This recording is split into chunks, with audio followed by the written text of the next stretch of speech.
Okay, good afternoon members. We're now being broadcast online and throughout Parliament buildings. I just want to welcome our members, Claire and Sinead, who are joining us online today, and for those of you who are watching us remotely.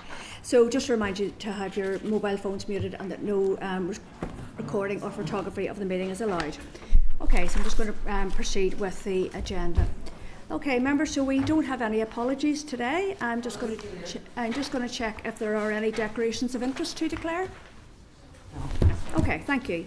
Okay, members, so I just want to start Chairperson's business by reflecting on what has happened over the last few days here in Northern Ireland.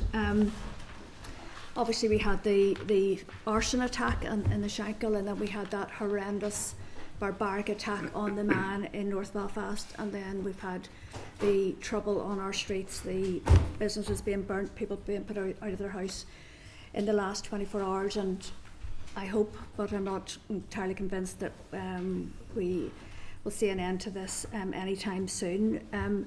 We as a committee, we have responsibility for the scrutiny work of the Executive Office. That department has responsibility for race relations and also refugee integration strategy, and I'm content at the end of everybody's contribution to sort of look at what we can do in terms of next steps. But I do just want to send my very best wishes to the gentleman who was attacked on Monday night, and also to the healthcare providers who are dealing with his medical needs at this time, and also to thank the police, fire service, ambulance service, all of those who have been involved over the last 24, 48 hours in trying to keep our safe street and our people protected. It is so, I don't know whether anybody's been listening to the likes of Talkback today and the contributions from some people. I mean, it is just so painful to hear what people are living through. I was at a residents' meeting this morning listening to the impact this is having directly on people, and I think our hearts just break for what is happening in our country right now, and I think we will have to do something in terms of, as a committee going forward, but I'm just happy to open up, and I'm going to invite the Deputy Chair if he'd like to make a few words now. Thank you. Thank you, Chair. And just reflecting on what you have said and what we have all witnessed over the last number of days, particularly with the horrific attack which took place on Monday, and as you've said, our thoughts have to be with the victim of that and his family. And I note today that they have asked for space, both for them to deal with his injuries, but most importantly that it is not their wish that there should be any protest or violence whatsoever, and I think that's a very important and powerful statement for the family to make. Chair, words matter. We all know that in the context of Northern Ireland. It's not just what we say, but it's how we say it. And sadly, sometimes the messages that are conveyed within the words that we say. So I would encourage everybody here to be cautious with the words that they use, and that they shouldn't be seen as in any way a signal to those who are committing and committed terrible problems on the streets of Northern Ireland last night. I want to place tribute to the PSNI and to the other emergency services who were working last night and having to deal with those situations. I also want to point out to those that for whom unbelievably it doesn't seem obvious that those many people of other faiths, backgrounds and nationalities that come to Northern Ireland to live and to work make a massive contribution to life here. I want to become very personal at this stage. My wife receives kidney dialysis 3 mornings a week at the regional centre at the City Hospital in Belfast. She leaves home at 6 o'clock in the morning to do that. She spent last night worrying, upset and distressed, not for her journey to the City Hospital, but for the nurses from a whole range of countries that look after her and hundreds of patients in that unit. That story can be repeated hospital and health facility over and over again in Northern Ireland. It can also be repeated in fast food shops, in Chinese restaurants, and all sorts of places that in Northern Ireland we have. It is beyond reprehensible that people should have whipped up mobs to go out and do what they did last night. And just finally, Chair, we've all seen, because we all read our social media, those posts which appear, which claim to set the names and addresses of places where protests will take place. Today, I want to call directly to the social media companies who know who is posting these, and to ask them and to ask the United Kingdom government to challenge this and to challenge it immediately. This is what is assisting and fomenting trouble on our streets. We need to get a grip of social media, whether it's in sexual exploitation, which we have dealt with in this committee, or whether it's an incitement to riots, which happens in so many social media posts that send out those signals, those dog whistle signals to people. Enough is enough. Northern Ireland has been through so much over all of the years. I came into elected office in 1977. I have lived through every day of the troubles in Northern Ireland. And I never want to see us going back to or living in a different world of the things that have happened in the last 24, 48 hours. Thank you, Chair. Thank you, Deputy Chair. Carol's indicated, please. Thank you. So just to support what both yourselves have said, I mean, last night we've seen, particularly in areas of North and West Belfast, people protesting on interfaces. We also seen families being put out of North Belfast, burnt out.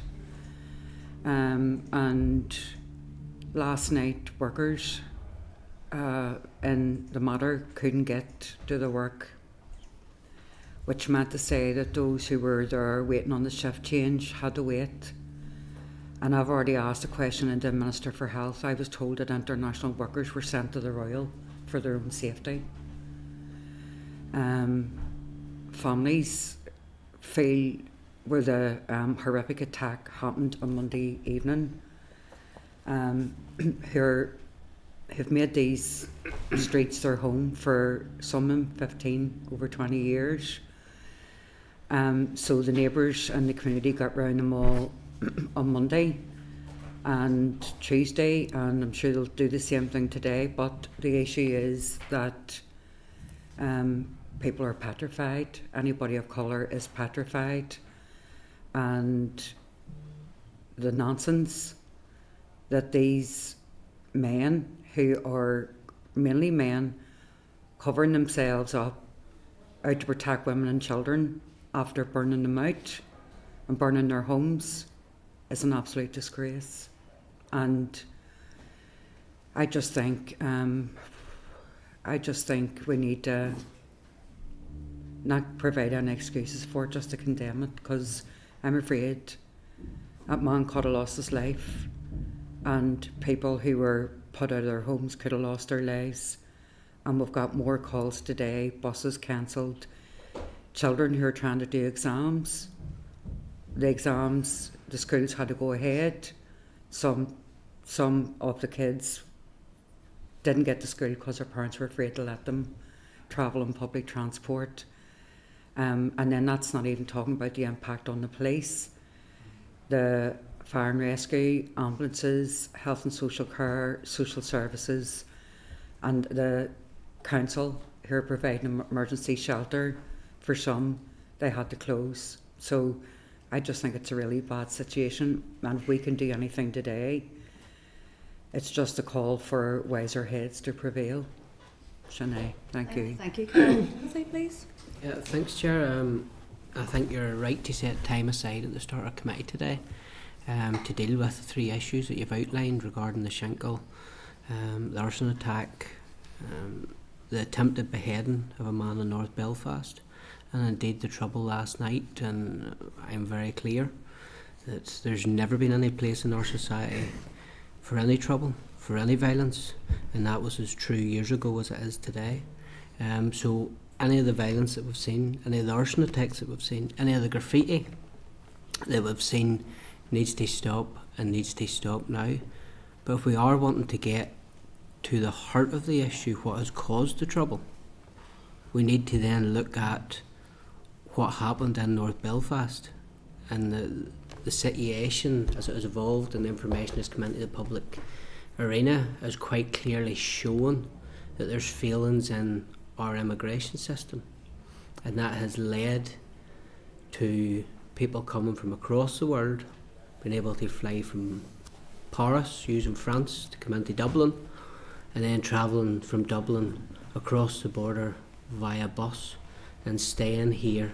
And I make no bones about it, there's people that enter this country illegally, and some of the groups that we bring in front of our committee to give evidence, I would have no doubt, are facilitating people that have came here illegally to stay. So we need to be very clear. There needs to be a platform, there needs to be a space created where we can talk about these issues and deal with these issues to stop this festering in our communities, where there's people in working class areas that don't feel their voices being heard, that don't feel their concerns are being listened to. I'm coming up on 2 years in Stormont. My very first contribution was the recall for the riots in South Belfast in August 2 years ago. I talked about immigration as a factor back then, and I don't believe in them 2 years that any of them issues that have been raised have really been dealt with. In the heat of the moment, yes, there's this big fuss from statutory authorities, we're going to do this, we're going to do that, but then when things start to quieten down, we've seen it in Ballymena last year as well, where attention deflects away and we just go back to normal. We go back to the gaslighting in the chamber. We go back to people being ridiculed by self-righteous MLAs in the House. That when you dare say something about legitimate concerns, when you dare say something about immigration, the chuntering and the sniping that comes from, and I've got to say it, those that champion the open border, namely Sinn Féin, the SDLP and the Alliance Party, and you can't hide from that. There's a problem with the porous border that needs to stop, needs to come to an end. And if this guy had come in through GB into Northern Ireland and had crossed the border to the Republic of Ireland, there's a far better chance and a very good chance the guards would have stopped the bus and sent him back across the border. But it seems to be when it's the other way that people are allowed to come in here, and those that raise concerns about illegal immigrants coming into Northern Ireland with their alien culture, and I do not hide away from that, because that's what this is.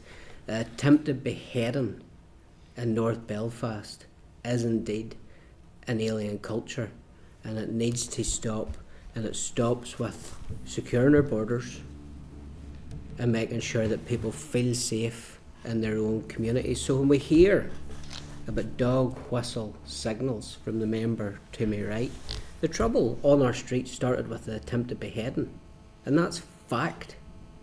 So any of the rest of this noise that's being created from politicians, we have to deal with what happened, what was the nub of the issue, why did this start, why are people on our streets?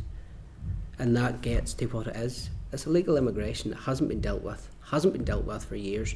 Communities have went without being listened to, they've been sneered and looked down upon by the self-righteous that are elected in office. And I think that the days of those people sneering and laughing is coming to an end, because it's catching up with them. It's catching up with them. So on that basis, I hope going forward that we will be very considerate about what information we hear. Like last week, we had a panel member that didn't want borders, that basically bring anybody else in. They can't be illegal because there's no borders, no prison, no law. And that can't be happening. There's borders for a reason. We need to protect the citizens of the United Kingdom first and foremost, and that's what needs to happen. This has exposed the failings in our immigration system, and we can't hide behind, oh, this is a Westminster issue, because there's millions of pounds per year spent out of the TEO budget on race relations and integration, and it's simply not making one bit of difference. Okay, thank you. I think that there's another potential action in what you were saying there, Timothy, but we'll collate them at the end. Philip, you've indicated. Thank you, Chair. And just with your indulgence, I would like to read a statement on behalf of the family. And into the record. We are completely devastated by the horrific attack on our loved one on Kinnaird Avenue. This has been a massive shock to our whole family, and right now our only priority is being at his bedside and helping him recover. We want to say a profound thank you to local people who bravely stepped in during the attack. Your quick actions absolutely saved his life, and we will never forget what you done for him in that moment. We also want to thank the emergency services and the doctors and nurses looking after him. We are aware of the tensions and talk of protests following this incident. We want to make it absolutely clear that overnight unrest is not welcome, and peaceful protest is the only way forward. We have many migrants who make a deeply valuable contribution to our country, including in our healthcare system and hospitality sector, and we depend on them to make our country work. We do not want this terrible tragedy to be used to divide people or fuel hostility. We are asking the media and the public to give us some space. We need privacy to focus on our family right now, without cameras or people speculating about what happened. If you know anything about the attack or saw anything strange near Kinnaird Avenue, please do not hesitate to contact the police. Thank you for respecting our privacy. That chair follows my ongoing conversations with the family. I'm immensely proud to represent North Belfast. I'm immensely proud of the people who live in North Belfast. What we witnessed on Monday was an absolutely disgraceful scenes. What we've witnessed since then in terms of people engaging in violence is equally unacceptable.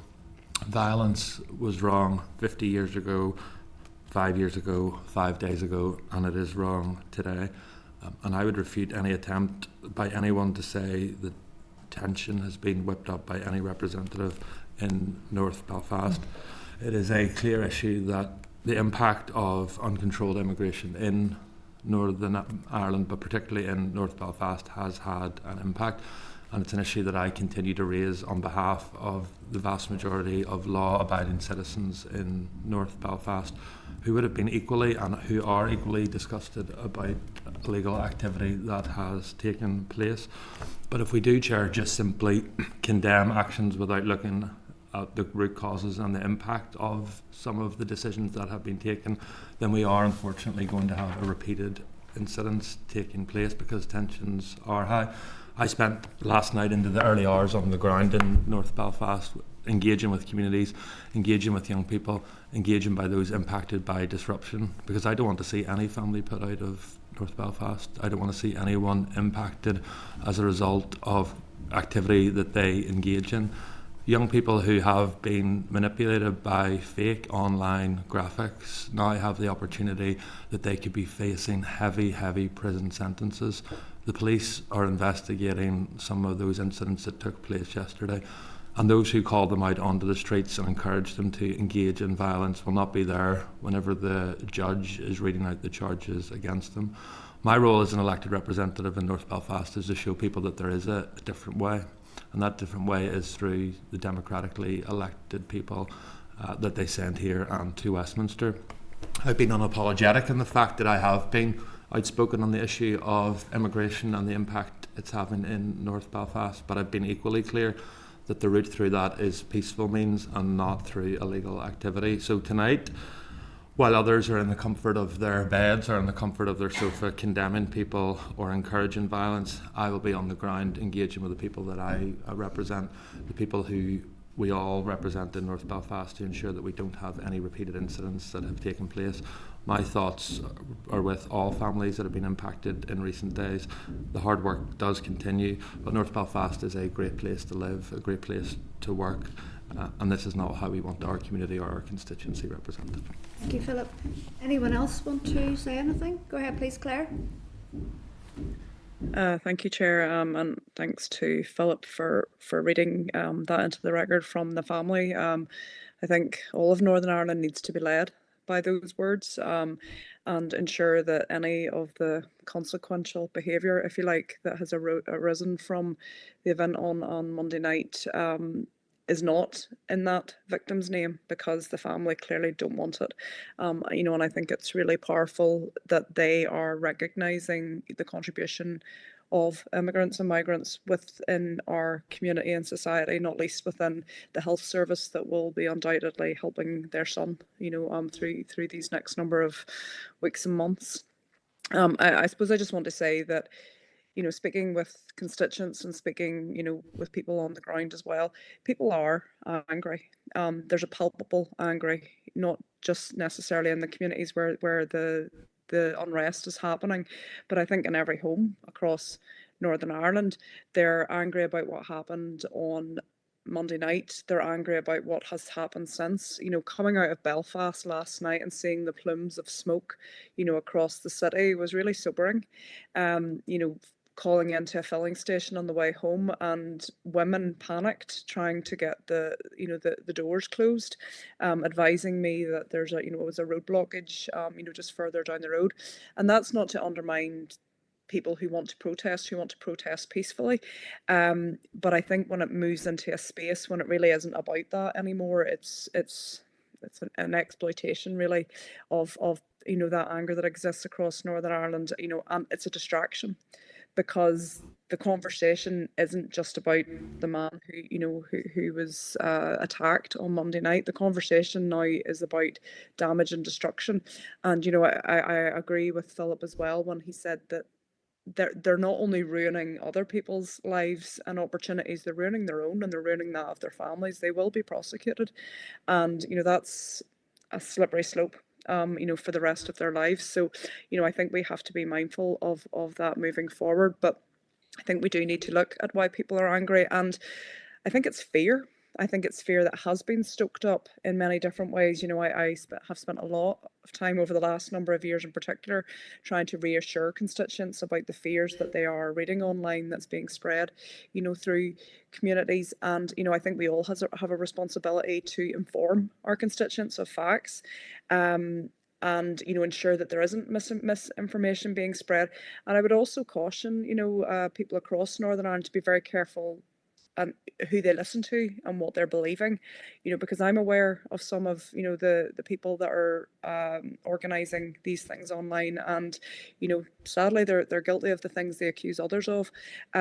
So I just think moving forward, Northern Ireland is full of wonderful people. I was speaking even to a neighbour this morning, and they were saying that they have people of colour who work within their business, and they're rallying round them to ensure that they're safe, because those people are terrified. Yeah. And I just think we need to be really careful about what message we're sending out there, because I genuinely think most people are coming at this from a really empathetic, sympathetic place, a fearful place, no doubt, and that's where we, I think, as elected representatives, need to get as much factual information out there as possible. Thank you. Claire, I'm aware you've got voice issues, and you've lost your voice over the last day or two, so are you able to contribute?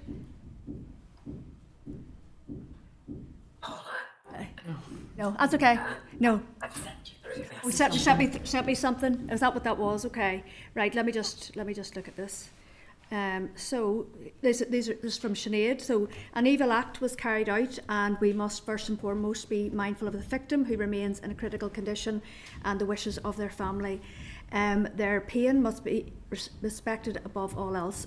But those rioting last night are not seeking justice for that victim. They're using what happened to them as cover for their own evil. Two wrongs do not make a right, and we should not allow one act of hatred to be weaponised to justify another. We condemn in the clearest terms the racist violence and intimidation witnessed last night. Families driven from homes, children terrorised, communities targeted. There is no justification for it, none. I would support writing to the First Minister and Deputy First Minister to demand executive leadership, reassurance to affected communities, and concrete action to prevent a repeat. Okay, thank you, Sinead. That's now on the record. Okay, members, I'm conscious that we have a few items, a lot of business, to get through today. So in terms of actions, we're just going to come back on Timothy's points there. Timothy, I have said before in the chamber many times, I've worked in loyalist communities for 19 years, and I'm very much up for maybe us organising. Did you say loyalist communities? Yeah. Because this isn't just no, I know. loyalist communities. No, I know. This is something that's impacted both communities. Timothy? You're now I'm trying to find a way forward here. You're looking for a fight. I'm not No, looking I'm for a not. fight. No. What I was simply pointing out. No, you hold said on, sorry, Timothy. loyalist I am communities. speaking. I have the floor. I am speaking. Right? What I was saying is, what I was going to say is, before you interrupted, was that I would be up for some round table stakeholder discussions, whether we invite people to Parliament buildings or whether we go out and the way we did last year to consult, go out into different communities across Northern Ireland, invite people to come in, talk to us about the issues that impact them, especially in this space of good relations, community relations, cohesion. We could maybe even take in the stuff around the communities in transition, race relations, refugee integration, all the areas of responsibility the executive have. Ask them. We don't have. We can maybe take a section on immigration policy. We don't have any various in that respect, but we do have an area there, as I've outlined. The whole good relations, race relations sits within the responsibility for this group. I am more than happy to work with the committee team if people thought that it would be appropriate for us to set up those roundtable meetings to listen, not make promises, but to listen to what their concerns. They're always termed legitimate concerns. I will attend every single one and listen and speak to every single person who attends those. If people thought, and I think Philip touched upon it, as did Claire a bit there too, around their voices need to be heard. We need to find a way that we do it in a respectful way, that we give them, we empower them to tell us what they think needs to change in terms of how our government here, and in particular the Executive Office, responds to those. Now, is that something that people think would have merit? You've said for 2 years we have not. We have done. done. In class communities, it's not a designation. Timothy, All you're communities. gaslighting me a wee bit here. I've put a very sincere proposal to you in particular to say, let's have those stakeholder conversations, whether they're in small groups, working class areas, whatever way you want to term them. I was starting it off by saying to you that I worked in loyalist areas for 19 years because that was the marginalised, disadvantaged group of communities and neighbourhoods that I spent my whole professional life in. So I understand when people feel disenfranchised. So you jumped on that straight away and made it almost as if I was politicising it. I wasn't. I was trying to come up with a constructive suggestion for how we give voice to people who feel that they're not being listened to. Go ahead, please, Carol. And I have no issue with that. I genuinely think that it's good to talk to people, even if maybe some of them don't want to speak with us, but I also think it'd be good to talk to people who've been victim to all this as well. Absolutely. I mean, businesses, was a business on Sunday it was burnt, was businesses previously, and I just think we need to provide opportunities where you're not able, if people feel they can't get those opportunities in the community, then if they like to come up and talk to us, that's fine. But I would just be reluctant, and certainly at this committee, to bring anybody who has an opinion that maybe is different to someone else's and they end up at the wrong end of somebody's annoyance. That's the only thing I'd be concerned about. Well, sorry, just before I bring anybody else in, what I was more meaning was, up in the long gallery, the round tables, put one or two, Enough. you know what I mean? So that Yeah.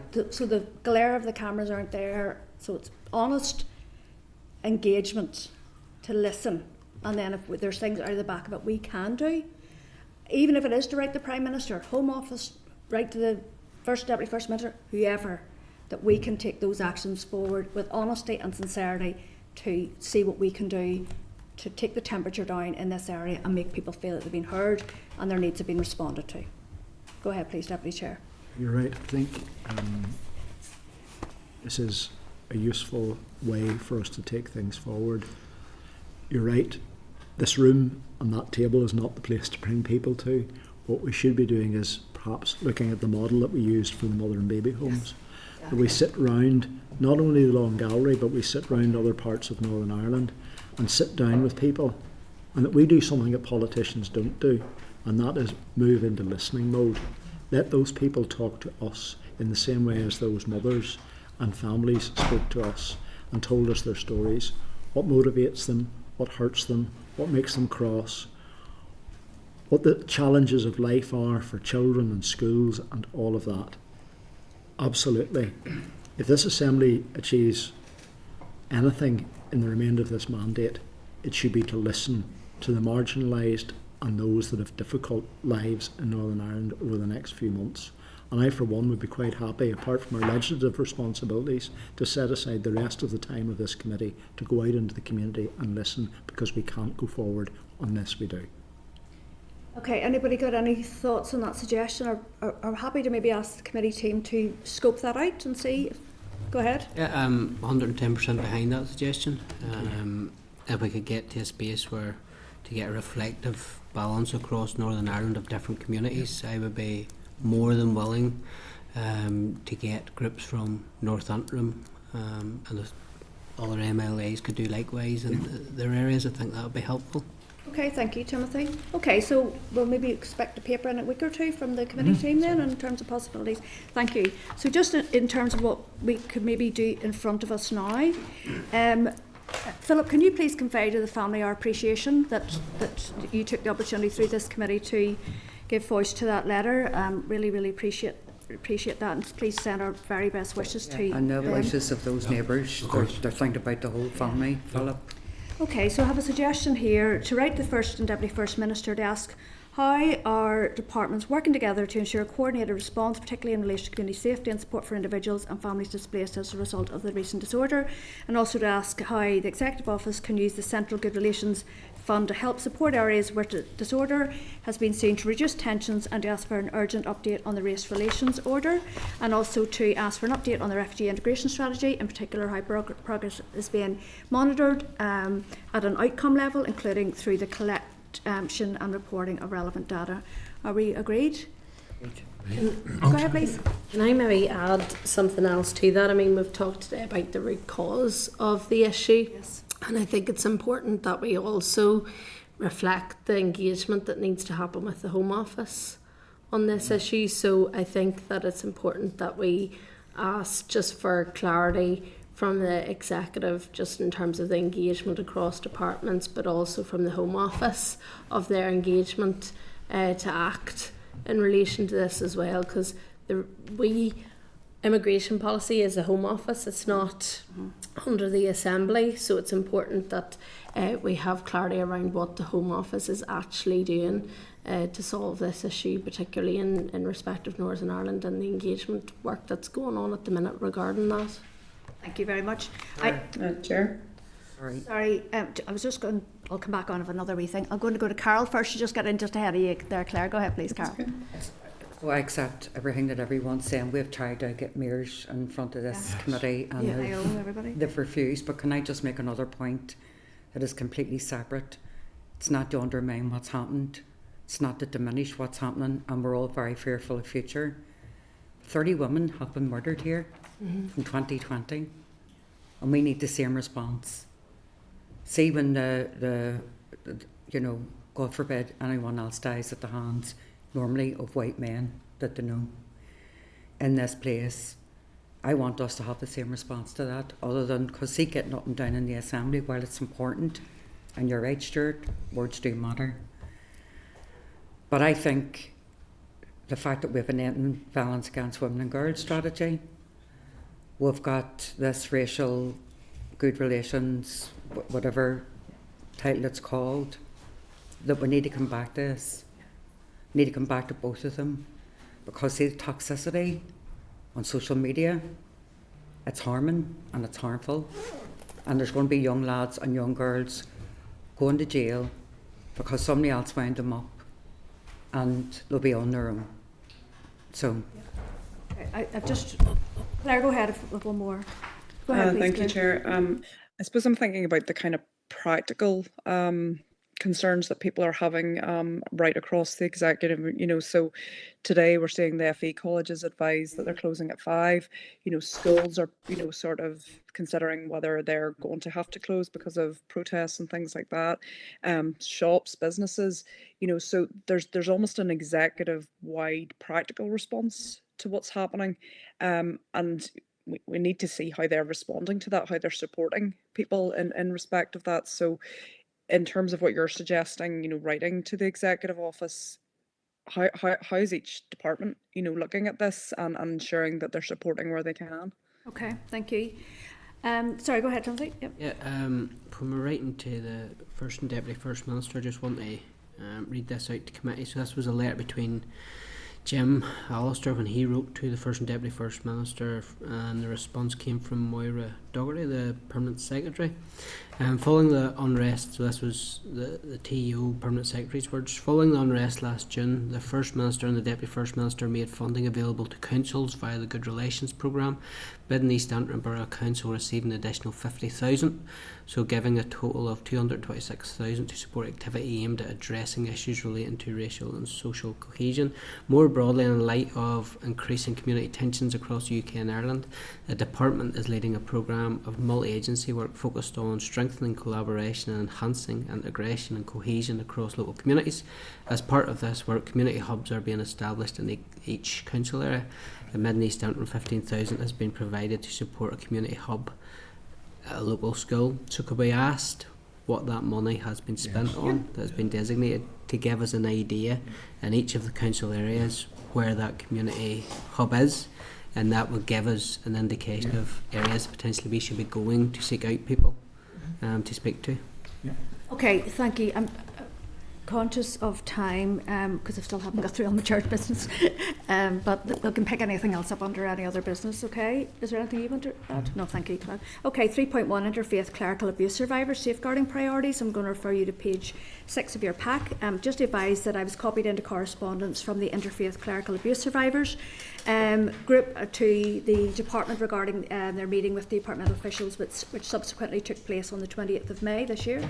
In advance of this meeting, ICAS highlighted a number of key priorities they felt were important for discussion and consideration, which are detailed within the correspondence. I'm just going to seek your agreement to note this item and agree to write to the department to ask for an update on the meeting, including any agreed outcomes and actions. And I suppose I am very conscious of that in the context of the Church of Ireland issue this week around the safeguarding issue, so hopefully they'll have something positive to come back with. 3.2, interfaith clerical abuse survivors, spiritual abuse. I'm going to refer you to page 7 of your pack.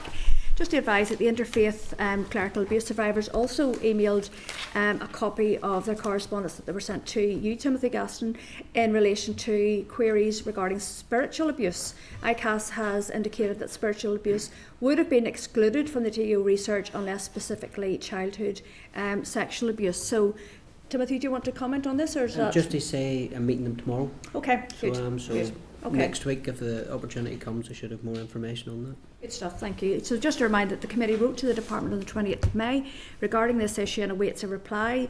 The individual who wrote to the committee will also be part of the representatives from the Northern Ireland Survivor Council, who will brief the committee, our committee, on the 24th of June, and any follow-up questions on this issue could therefore be raised during that session. So I'm just going to seek your agreement to note this item. 3.3, TEO End of Violence Against Women and Girls invitation. So just going to refer you to pages 8 to 9 of the pack. Just to advise that I've been invited to the launch of the Head, Shoulders, Knees and Toes Coercive Control campaign, which was carried out in partnership with the Ulster University and the End of Violence Against Women and Girls programme. The event will take place at Ulster University Belfast campus on Tuesday the 16th of June at 10 a.m, and any member who wishes to attend can respond to the email provided in the email address provided in the invitation. So just seek your agreement to note that. 3.4, Ulster University invitation. So I'm going to refer you to pages 8 to 9 of your pack and just advise that I was invited to Ulster University's first migration policy clinic event, which will take place at 10 a.m. on Thursday the 25th of June at the Ulster University School of Law, and any member who wishes to attend can respond to email provided in the invitation. So just seek your agreement to note. Chair, just on that. Go ahead. in the letter it says since January 2026, students have been conducting policy relevant research on the responsibilities of the devolved institutions towards refugees. And on that basis, I was in Good Morning Ulster this morning, and indeed it was your party leader. I believe wants to hide behind saying that this is a reserved issue, as a Westminster issue. Stormont has responsibilities on this. We are spending money on these issues as outlined earlier on. I think it's over £5 million. So we can't simply just say that this is a Westminster issue. Stormont has a responsibility when it comes to this as well. Okay, well, I think the context now we was talking about was this phrase that's been bandied about open borders. I think that people have been accusing her of some way letting some illegal immigrant in, to paraphrase what others are saying, and I think she's very clear that this is the border control and border issues relate to the Home Office. So that is what she was talking about, wasn't that we don't have responsibility. Of course she recognises that we have the refugee integration strategy here, and there are areas that we should and could be doing more in. So moving on then, item 4, draft minutes. So just to bring your attention to pages 13 to 25 of your pack for the draft minutes of our meeting on the 3rd of May, and if you're content with the minutes, I'll go ahead and sign them. Okay, matters arising then. So further consideration stage. So this is the inquiry, Mother and Baby Institutions, Michael and Audrey's and Workhouses and Redress Scheme Bill. So just to advise that further consideration stage of the bill will now take place on Monday the 22nd of June. Indicative timings for this debate would put it later on in the day between 6 to 7:30 p.m. and the deadline for tabling amendments for the debate will be Wednesday the 17th of June at 9:30 a.m. So the final stage should take place on Tuesday the 30th of June. So just to seek your agreement then that we reschedule that additional meeting we were meant to have this week to Tuesday the 16th of June. I think to discuss any final amendments, and just to advise that because of room availability that morning, it will actually take place in the Senate chamber. Okay, 5.1 to 5.3 draft framework for race relations and delivery plan 2026 to 2028. Refer you to pages 27 to 48 of your pack, and just to advise that following the stakeholder panel sessions held at our meeting on the 27th of May, a draft response on behalf of the committee to the draft framework for race relations and delivery plan 2026 to 28 has been compiled by the clerk. The draft response can be found on pages 29 to 37 of the pack, and just to advise that the response to the department's consultation from the Law Centre NI is included at pages 38 to 48 of the pack. When they appeared before the committee on the 27th of May, the Law Society NI agreed to forward its response to the committee. So I'm just going to seek any views or comments on the our draft response to the Executive Office. Go ahead. Yeah, I have strong concerns about what essentially the committee, as what's being portrayed, the committee has agreed to, especially the evidence from the Minority Ethnic Support in Armagh and the Committee on the Administration of Justice. And flicking down through some of the concerns I have when it comes to the recommendations regarding paragraph 34, 35, 36 and 38. Both of them panels and the groups that I mentioned, I believe, were highly political. And at this stage, I would not be supporting what we have in front of us. In 34, paragraph 34, but that it should incorporate the elements of a framework as outlined by a number of those organisations who provided testimony. I disagreed with some of the comments we heard from both them individuals. So on that basis, I'm not happy with 34. Okay, To include... I wonder, should we, because we haven't got 4 items today, I wonder, should we maybe give people a week to write back any comments? Would that be? Yep. Yeah, so if we can get them to the clerk and the team this week, and then we'll have a draft. aside to discuss it next week. Yeah, I'm happy okay. enough with that. Would that document just be emailed separately? Is that okay, Chair? Yes, please, thank you. Are you content with that, or do you Yeah. want to? Yeah. Deborah? Thank okay. you. Okay, so we'll deferred submitting that to the department until we have it signed off. Okay, so end of violence against women and girls, summary of responses, pages 49 to 52 of the pack. So just a reminder, at our meeting on the 25th of March, the committee agreed to request written updates from all departments to the end of violence against women and girls strategic framework, including details of the evidence that departments continue to collect and the funding allocated for this work. So just to advise that the responses have now been received. And a summary of these responses have been compiled. So I am conscious that we, again, with a bit of time there, are people content with a compilation going to the department? And then I'm just wondering, we are still talking about looking at this area as an inquiry going forward, so it would be a valuable piece of work as we undertake that between September and December. Is that okay? Go ahead. Yeah, I just wanted to check out, I'm very interested in the rural nature of violence against women and girls, and I suppose I was a little bit concerned just around some of the engagement work that had taken place from a DARE point of view, but yet no specific funding, and also in relation to Department of Infrastructure, because we know that there are issues with women, particularly intimidation on public transport and areas like that. So was there, just for clarity, was there anything contained within those letters as to why there was no funding submissions, or can we check that out? Because I think there are two areas that they're really important, because obviously in my own constituency of Fermanagh and South Tyrone we've had 4 murders as a result of domestic abuse within a period of 9 months. So there's very specific issues there with social isolation and the spread of services in the area.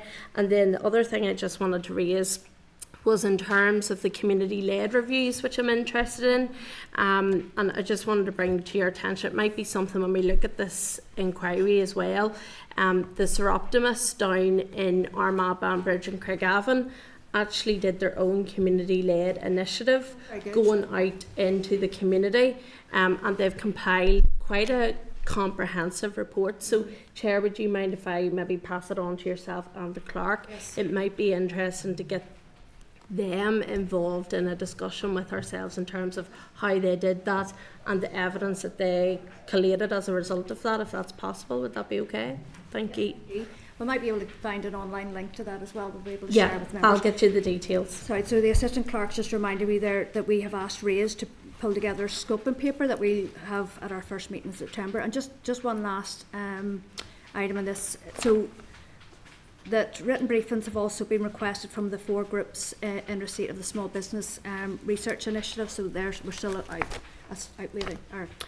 awaiting those. Okay, last thing before we get on to our substantive business then, 5.5 Committee for the Administration of Justice, publication of 3rd report. I'm going to refer you to pages 53 to 55 of your pack, and just to advise at last week's meeting, the committee agreed to write to the CAJ to ask when its 3rd report regarding activity in Newry is expected to be published, and to invite the authors of the report to brief the committee. CAJ has advised that the publication is scheduled for the 23rd of June 2026, and they've also advised that the Equality Commission is the network convened by CAJ in unison rather than a separate organisation. So I'm just going to seek your agreement to await publication of that report, and for members to have sight of it prior to scheduling an oral briefing with the report authors. Are we agreed?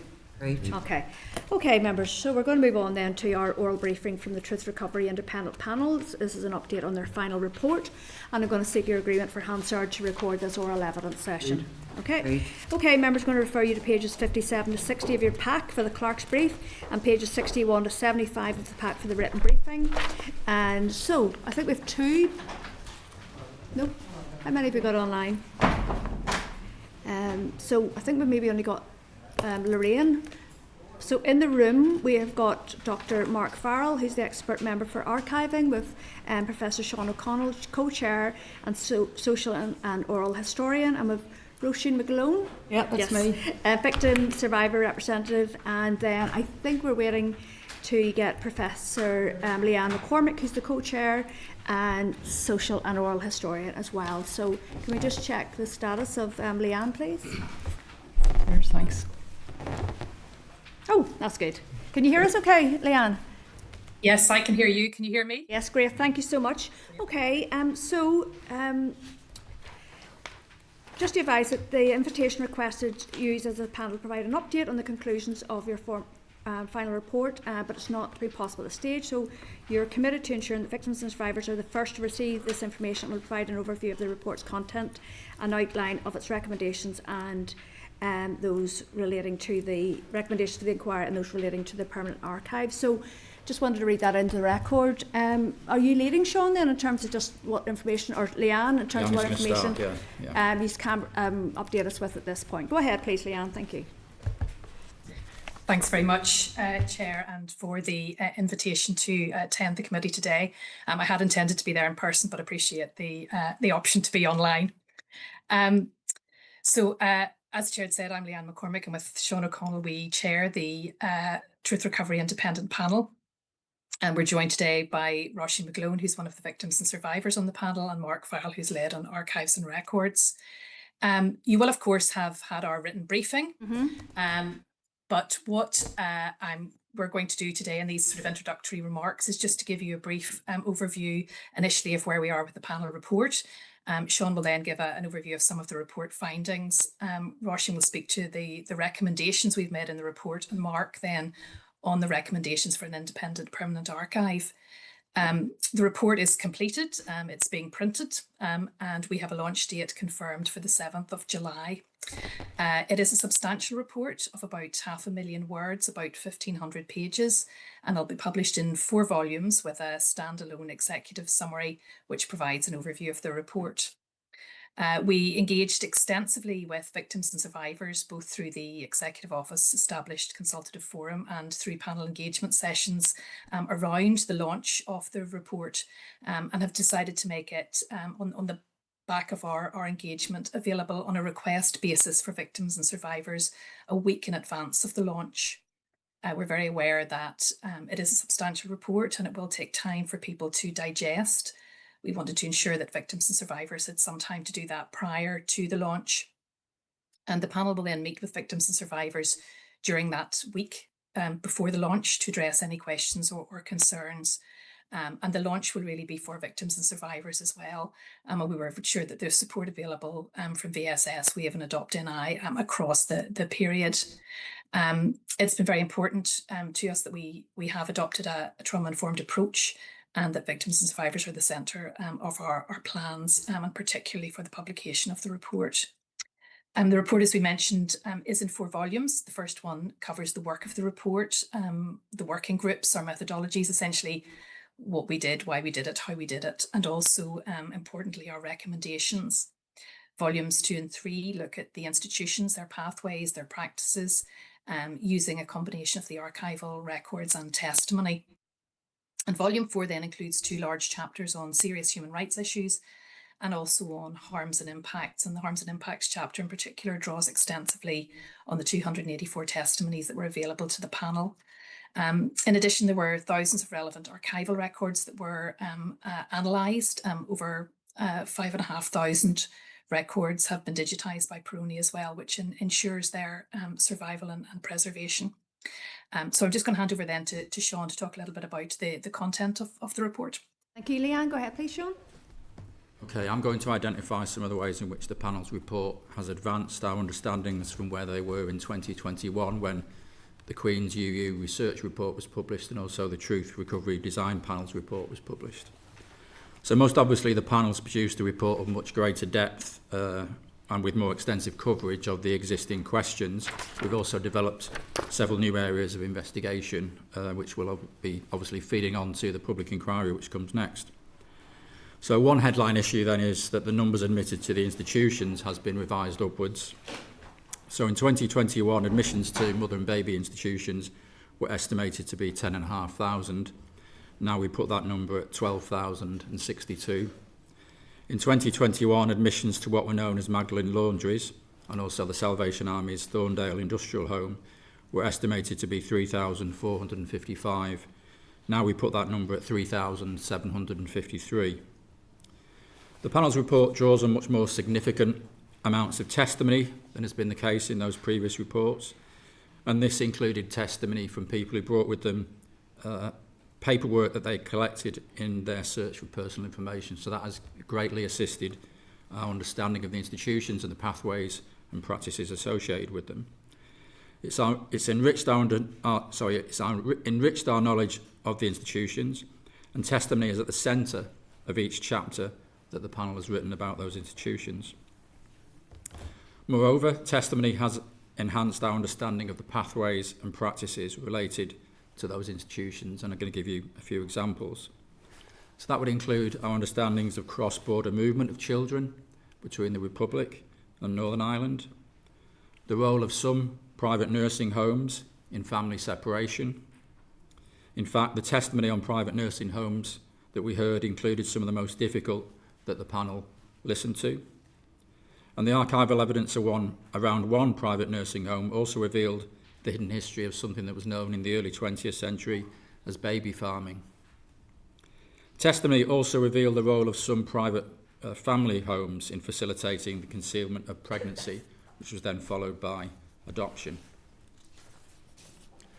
Testimony we heard from one woman who was born in 1924 explained how her pregnant mother was forced into her local workhouse, and they both then spent 15 years there, and this was amongst the most remarkable testimonies that we recorded.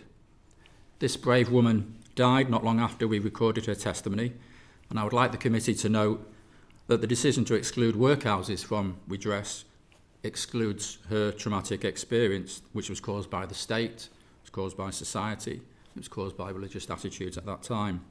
It also would technically exclude her from the acknowledgement offered by the redress scheme. The panel has repeatedly made clear its opposition to the creation of a hierarchy of victims, and we argue that any redress scheme that has this result is flawed and not trauma-informed. The current exclusion of workhouses from the scheme is one example of that.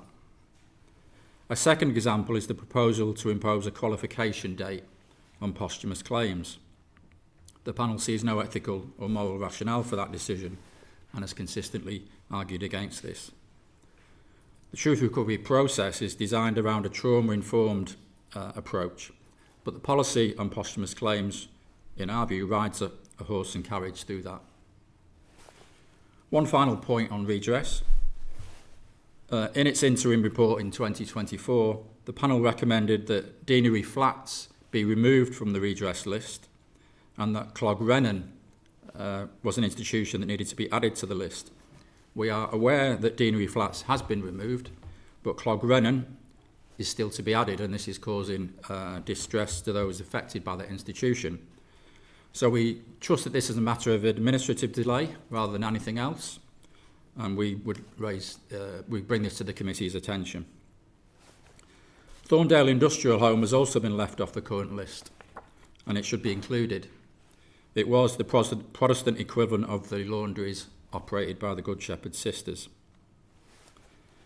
The final point I will make is the panel's report breaks new ground in discussing the serious human rights issues and harms and impacts associated with the institutions and their related pathways and practices.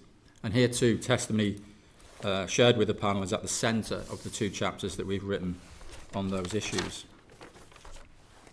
The analysis in each of our chapters feeds into the final example of how the report differs from what has gone before it, and that is the recommendations that the panel has made to various bodies, and that's something that I now hand over to Roisin to speak about. Good afternoon, everyone. I'm very pleased to be here, even in light of your discussion earlier on and what's happening outside of here. In terms of the recommendations that we've made in the report, I want to talk about two things. So the first thing I want to talk about is just the recommendations themselves. Myself and my colleague Maria were both responsible for collating the recommendations for this report. And what was critically important to us and the other panel members was that the voice of victims was heard in those recommendations. So just to give you the statistics, I know that you have them in your pack, but the final report has 66 recommendations. 28 to the forthcoming public inquiry and 39 to the Northern Ireland Executive and 1 to the PSNI. I'm not going to use this time to go into those specific recommendations, but I want to talk a bit about the process of how we looked at collating those recommendations, put those recommendations forward. So as Leanne has mentioned earlier, there are 4 volumes to this report, almost 1,600 words, 1,600 pages and 500,000 words. We get these figures do get confusing at times. And I suppose the important thing that was running through the whole of this report is the voice of victims. So we talked about the 238 victims, the new victims, but the 284 testimonies that we took, and the 5,500 pieces of archival records that we had. So of the 29 chapters and the 4 volumes, those testimonies and that evidence is weaved through all of those chapters, all of them. People's voices are heard and victims' voices are heard throughout that. So when we were coming to look at the recommendations, Maria and myself, what we did was we trawled through we obviously had an input to all of those chapters, and just for your interest, it was actually quite a democratised and quite a robust process that we used for the writing of the chapters. So to give you just to give you a small example, what would happen would be there would be a primary author, and the primary author would write a chapter. We had quite a robust and confidential information management system where that chapter would be loaded onto that management system. And then it would go through a series of panel members. So it would first of all come to the victims and survivors. And we would then be able to go in and input whatever we thought in terms of everything from spelling mistakes, which were totally unimportant, but our opinion on tone, opinion on what was included, what wasn't included, what we thought should be included, what we thought should be added, where evidence was taken from different places. That would then go back to the original authors. They would incorporate our comments and what we wanted, because we were listening to victims and survivors and feeding that through. And then they would revise that chapter on that basis. That would then go to our colleague Beverly, who is a trauma-informed expert, and the same process would be gone through again. It would then go to our Colin, legal expert, and that process would be gone through again. So these chapters were going back and forward, and that's why it was necessary for the extension, whatever. So 29 chapters, you can imagine the dynamic involved in that, okay? So what Maria and I did was, we then, as those chapters were written and as they were refined and as the information was updated and as victims' voices were strong and as the testimony was woven through all of those chapters, we went in and we started to look, what do victims want us to recommend? Out of these chapters, is it, if it was about specific, for example, homes, and there were various things that people had told us, we would look at those. Then there was the harms and impacts. What would people want us about that? And what we did was we collated recommendations, brainstormed them, came up with dozens and dozens and dozens, and then we went through a process of looking at where there was duplication in recommendations or where we could amalgamate recommendations. And then the next stage that we went through would be the stage where we looked at, well, who are we making this recommendation to? So I don't want to go in, I can talk forever on this, and I can also talk on the access to records. It was quite a robust process. It was quite a fractured process as well, because it was a very dynamic process and there was a lot of opinions involved and there was a lot of people involved in doing that. But I suppose what I want to end this introduction session with is what my concern is, now that this work is being done, we've spent 3 years taking the voices of victims. Victims have been put through the mill in terms of the recent considerations in the chamber. It's been a tough old road, and I commend those victims and survivors and support groups who have got us to this point, and I think that we're very far on in terms of this point. But there are now very robust recommendations made from this very protracted process. And I suppose my question to you is, what's going to happen to them now? What mechanisms will be in place to make sure that they're introduced, both in terms of the public inquiry, but also in terms of the executive, the recommendations that we're making to the executive? So I suppose I want to end with that challenge to you, in a sense of, victims and survivors have brought this process to here. We're handing over now the work that we did with their help. We couldn't have done it without all of those wonderful people who came and gave their testimonies, and also the archival footage, some of which was condemnatory in itself. And I've just put that challenge out. Thank you. Do you want to contribute at this Yes. point? Go ahead, please. Go ahead. Thank you. Happy to be here. So I'm going to talk about the recommendations in relation to the Permanent Archive. And the committee will be aware of the central importance of records and archives in the whole truth recovery process. The panel's terms of reference include a requirement to contribute to the drafting of legislation to establish a permanent independent archive of historical, institutional and adoption records and other records relating to children in state care. We undertook a consultation process in the spring of 2025, seeking the views of victim survivors in relation to proposals for such an archive. We hosted 2 consultation events as part of this process, and the responses we received from victim survivors have informed our recommendations in this regard.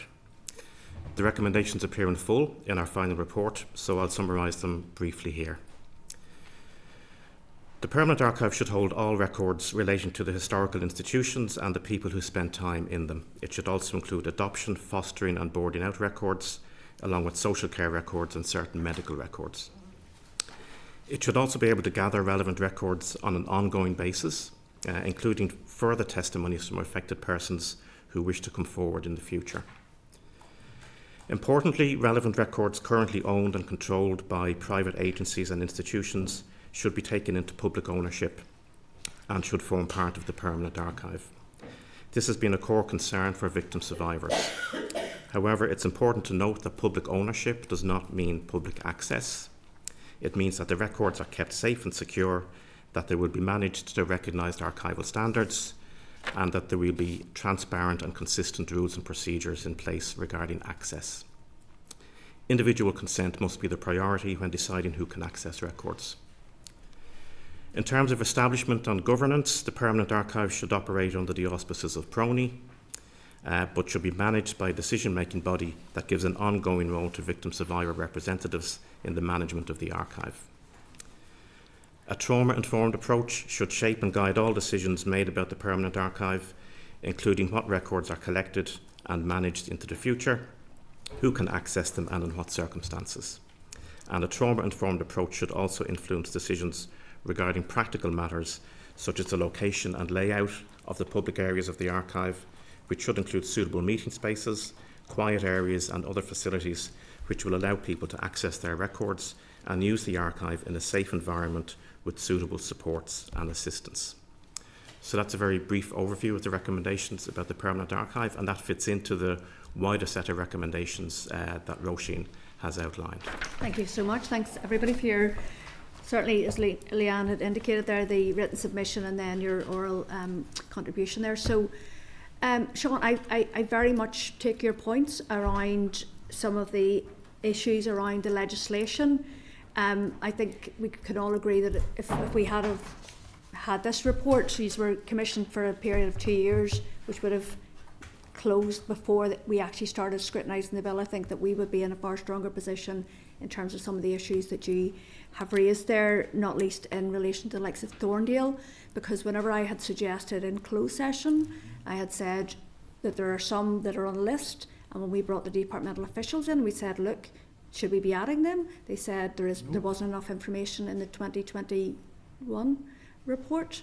Now, obviously, since that, in terms of oral testimonies, you've obviously taken a lot more evidence. So, what we did agree, because there wasn't enough information in front of us for some of those institutions that some people were lobbying for inclusion, we agreed that we would recommend that it would be a modular form of inquiry, and that we would recommend again that the chairman of the panel, the inquiries panel, would have the ability, should evidence be presented, that then they would be able to add to the eligible institutions list, or is it relevant institutions list. Yes. So if all of that is in your report, then I think that this is probably something that can happen very quickly once the inquiry comes. But I suppose we could raise this once we get the report from you. We can raise this with the departmental officials going forward. We haven't finished yet with, we just finished consideration stage, with further consideration stage on the 22nd of May. We as a committee are going to, we're going to discuss the potential for putting an amendment in for the 23rd of April 1953. Obviously we tried with the just removing it altogether. I agree very much with the sentiment that some of you have conveyed there. So we haven't given up on that yet, but we did get some legal advice, and I think that's probably the best place we can land, if at all, in terms of an amendment through the Assembly Chamber. I just have a couple of questions. So we went to Prony, had a really, really insightful visit. The guys there know their stuff, and I suppose there were a couple of things that jumped out then, was that there were some institutions that were prepared to lend records or have access to records, but then they took them back. And then there was also the issue that we have found as a committee that the Department of Health said that there is a difficulty with centralised archiving because some of the medical records are obviously still relating to people who are living. So I just wondered how, in your recommendations, how you're trying to square some of those systemic barriers or, you know, procedural issues that happen. Does anyone want to pick that up? Yeah, I can speak to that. First of all, the panel obviously doesn't have powers of compulsion, so we relied very much on the goodwill and cooperation of the private institutions, and they set out, in the form of the data sharing agreements that we signed with them, they attach conditions to the records. So some of them, as you say, have as you put it, taken them back. Mm-hmm. So we had access to them purely for the purposes of the panel's research. So there is that issue. And you note that one of our recommendations in the longer term is that any of these relevant records should be effectively declared public records, and that is a big issue for victim survivors in terms of the institutions that caused harm in the past continuing to control the records and control access to the records and so on. And then, sorry, your second query. It's really about the Department of Health then, in terms of centralised archive, social care and medical records. Yeah, so there are retention policies obviously within the Department of Health about retention of medical records, but that is a major issue for adopted people in terms of their knowledge of their medical histories and the difficulties that it places them in, particularly when they have children of their own and knowledge of inherited conditions and so on. So there will have to be, in our opinion, a reassessment, and this has come up time and time again in our dealings with victim survivors, and it comes up in the testimonies quite a lot in terms of access to family medical history. So our recommendations will touch on that in terms of what the Department of Health does with its retention policy in future relating to medical records. So that is one of the things that we do address in our recommendations. Okay, thank you. Just another point Sean raised there, and we grappled with as a committee, and that is the issue of workhouses, because we do recognise that there were women, you described that awful situation that mother and child were in. But when we raised it with the departmental officials, because the redress scheme is going to be admissions based, and it was focusing in on the misogyny and the mistreatment and way that women were unmarried pregnant women were treated in those days, that the workhouses were for people from a range of backgrounds. And I'm just wondering, in your research, is there any way that you can identify how that stream could be included in the redress scheme, either now or as the inquiry starts, in terms of sliding across? The answer is yes, but Leanne is probably Leanne. best Oh, sorry, placed to okay, answer it, Leanne, yeah. apologies, Yeah. do you want to answer that? Yes, and I would say that it is an issue, and it is an issue that we had raised both in our response in terms of redress as well, to say that, and in discussions with TO officials, that it is possible to identify women who were admitted to workhouses, and particularly those women who then gave birth, who were unmarried. We can see a difference in some of the research that we've done in the length of time, and particularly that unmarried women did remain in the workhouses. So there is a way to do this. It's not necessarily straightforward. The records of workhouses are quite complex. And as you say, they were admitting people for a whole range of issues. They were the main sort of institution that was looking after philanthropy, people who were in distress and were in needed any kind of care would end up there. But there is a way to do it. It's not straightforward, but we and that's something we have suggested all along, that this is something that could be done. Okay, thank you. Roisin, just want to pick up then in terms of your reflection on this process, in terms of the empowerment, whether or not has been given to those victims and survivors, and how that sort of sets them up for the inquiry. Do you feel that a lot of people feel that they've given their testimony and they've had their voice heard, or do you feel that people are now emboldened and want to engage heavily with the inquiry when it does happen? What's your sort of I think view? it's very mixed. Okay. To be honest with you, I think it's very mixed. I know that there are people and a team of horses wouldn't take them to the inquiry. It just wouldn't happen. Because we had a very non-adversarial situation where people were coming in, it was trauma-informed, and we have got very good responses from people on that.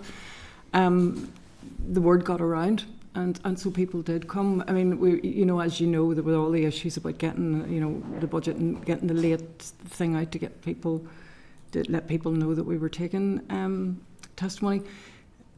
I suppose I have real concerns. I have concerns that maybe the lessons from previous inquiries, I'm not saying they haven't been learned, but, I'm hoping that, Patricia Lundy did some stuff around the HIA and the impact that had re-traumatised people. Yeah. And, I'm a bit concerned that we're putting lambs to the slaughter in a sense. Core participation, obviously, core participant status is very, very important. And I honestly can't answer your question. I think it will be a mixture. I don't think we're going to be inundated with hundreds of people going forward. Because remember, the shame and the stigma is still there. Yeah. It's still there to this day. You were talking earlier on about violence to young women. This is very much connected in with that. Yeah. And this is historically how women and girls were treated. And it was sanctioned by the state, by the churches, by the families, by everybody.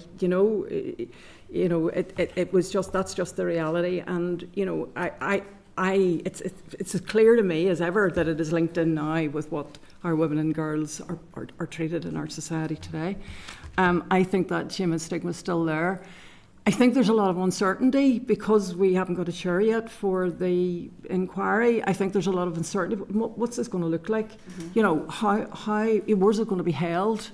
Anybody that looks at truth recovery across the world, you don't want to be taking people. You were talking earlier about rural communities. Women don't want to be coming up to a glass-fronted place in Belfast to be coming in with a team of lawyers or whatever, and not know what it is they're facing. There needs to be some certainty maybe for people around this, and I think you did a great job with the consultation. I attended those, and I think maybe think about that again in terms of the inquiry and getting people information out about the inquiry, and I mean, I know you all have your own constituents and stuff, but if you could get information out to people about when there's more certainty around what it'll look like, what it'll feel like, what people will have to go through, because I do think that word of mouth, there's a lot of fear after the HIA and the re-traumatisation there. Thank you. So long answer to your short No, I appreciate that. I have another one for Sean, but I'll wait and see if anybody else brings it up first. Go ahead, Deputy Chair. Thank you, and appreciate what you're telling us today, but some alarm bells are ringing. By the 7th of July, this legislation will have passed through this House, and some of the things that you've talked about today are things which we should have been dealing with, perhaps with more emphasis than we did, particularly as the Chair said, around the institutions that are listed. And I'm not sure that we have received the veracity of what we're getting today on that. I mean, we were saying it, the departmental officials were pushing back on it, but there was nobody else coming forward saying, but you're not listening to this bit, or we've got this evidence. Your evidence is going to come in a report on the 7th of July. That's too late. Well, in fairness, we responded to the legislation and we made these points in our response to the legislation, and we also made these points to you in our previous submissions, I think, certainly in our written submissions, what our position was in terms of posthumous, if you want to use that as an example. Yeah. So I think we have done that. I mean, on the point of us not publishing until the 7th of July, that's obviously very unfortunate, but it was very unfortunate that we weren't given a budget for our outreach programme for 6 months. So we sat waiting for 6 months for sign off on that budget. So that delayed us for 6 months. Well, that raises alarm bells as well, because you might have to ask why.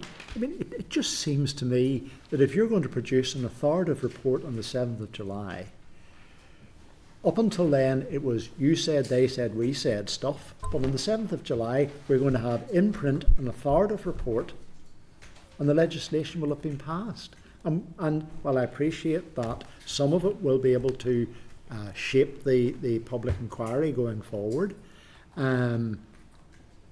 but if there are elements in your report that really should have been must-dos in the legislation, and we were not either able to persuade the department or we were not persuaded ourselves to make the appropriate amendments, I find this very concerning. I'm sorry, but I do.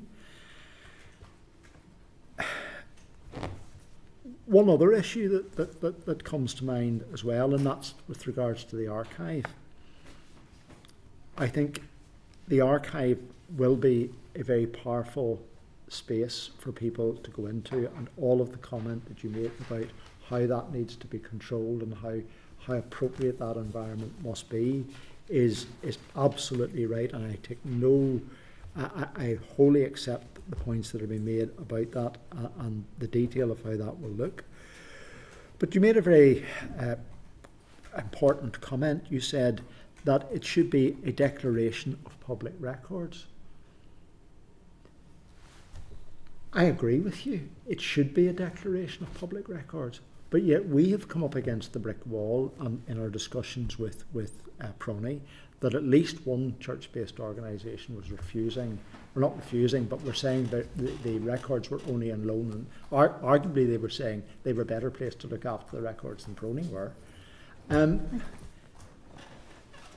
It's too late to inquire into this now, but it seems to me like we should have a clause in the bill which says that all the records garnered should be in the public domain.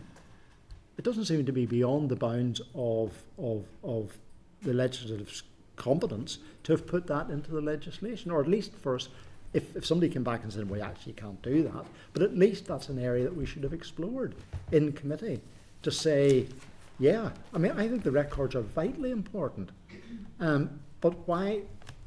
And you've made a very important statement today that they should be a declaration, they should be declared as public records. Well, they're not. But I think that's appalling that we have missed that opportunity to put that in as a declaration into the legislation. Well, I think it would be helpful if unfortunately it's not here, Colin Smith, our legal expert on the panel, but I think his argument probably would be that this is a complicated bill, and that would be a second complicated bill that you're trying to funnel into what already is a complicated piece of legislation. It's certainly in our recommendation, and we provide an example in our recommendation of what the bill might look like. There is a Scottish bill which is quite similar. So, that's in our recommendations. If you maybe wait until you read the report and then make the judgment then, I don't know. Yeah, I mean, that's the position that we're now in, but it might have been very useful to have explored that while the legislation was at its earlier developmental stages. Just one final question, Chair. One of the areas that we grappled with, and in my view have not reached a satisfactory conclusion on, is the restitution to be paid by institutions.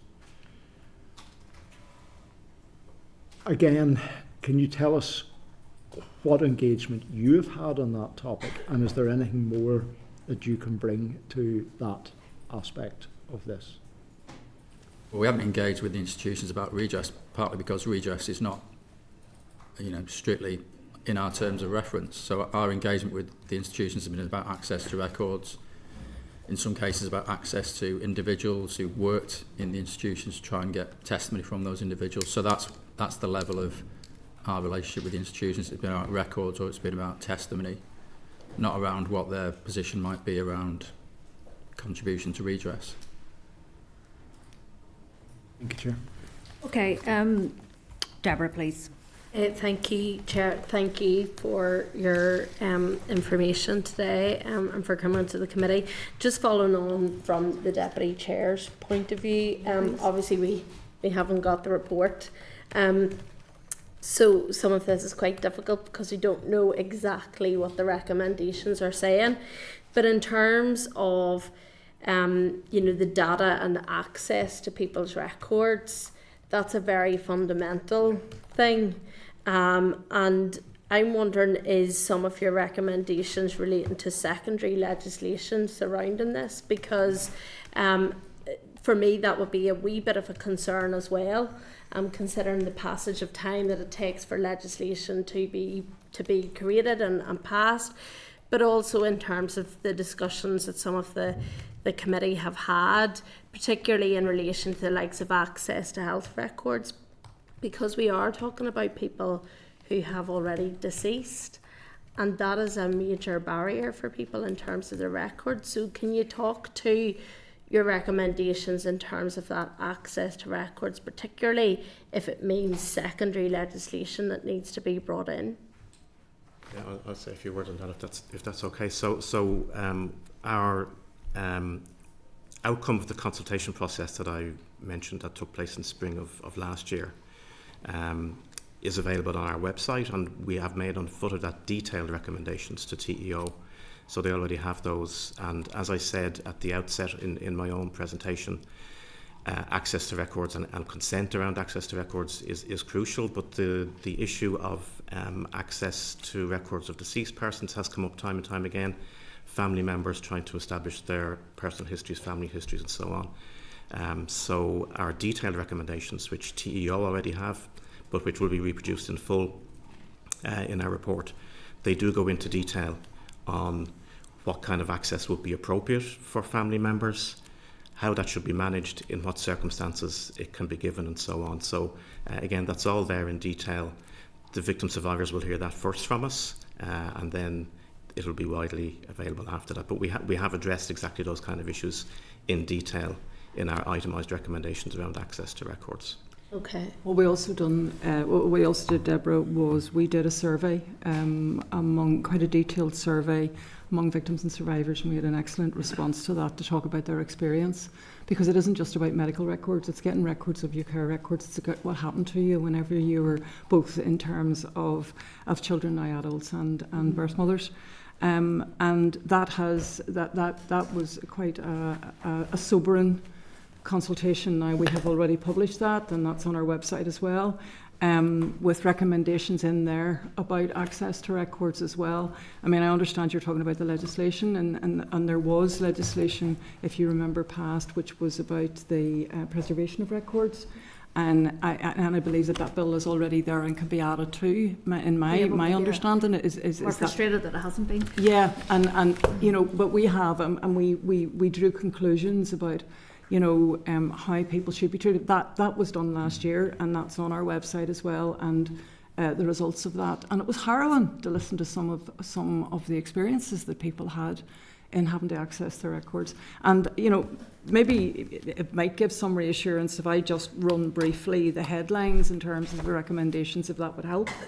I can't, I'm not going to go into detail here, but in terms of the recommendations of the public inquiry, we have 28 recommendations to the public inquiry. These recommendations relate to the operation of the inquiry, obviously things like that we've mentioned. Serious human rights issues the inquiry may wish to examine relating to the oversight of institutions, the right to equality and non-discrimination because this happened to women, the right to life and prohibition of inhumane and degrading treatment, the prohibition of forced labour, the right to liberty, the right to respect for family life, and the right to respect for private life.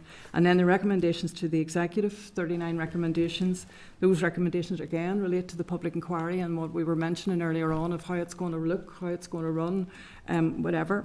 The inclusion of institutions and relevant persons that Sean has mentioned, civil registrations, registration of all burials, redress and reparations, access to records, record keeping, and national archives. And then we have a recommendation to the PSNI. That just gives you a feel of, and to reassure you, Stuart, as well, that it isn't just about, Sean gave some examples of what would affect the bill, but most of these recommendations are really after the bill has been, once after the public inquiry starts, and it's about stuff and it's about issues that we identified that really the legislation would never have covered, things like registration of death, those sorts of issues. So just to reassure you on that, these recommendations are for going forward into the future. Can I just say something else about access to records? I mean, there are already procedures and guidelines and policies in place for access to records. The difficulties people have is the inconsistent application of those and the contradictory implementation of those, depending on which health and social care trust they go to or which private institution, and sometimes even within individual institutions, contradictory information depending on who they're dealing with. So I think one of the advantages of a centralised archive is it's not just the physical storage of the records, it's consistent and supported access to records so that people can be sure where they stand with regard to their records, and they're not getting contradictory information every time, and bits of information today and different information next week. So I think policies and regulations are one thing, it's the actual implementation of them, and the manner of their implementation is equally important.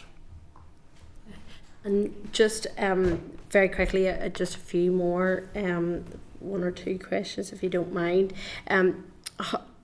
There's also that balance, I suppose, of somebody's right to receive details relating to themselves, but also on the other side of things, the balance of right to privacy as well. So how do you get that sweet spot, so to speak, in terms of controlling that and looking at that, because that's a massive issue in itself?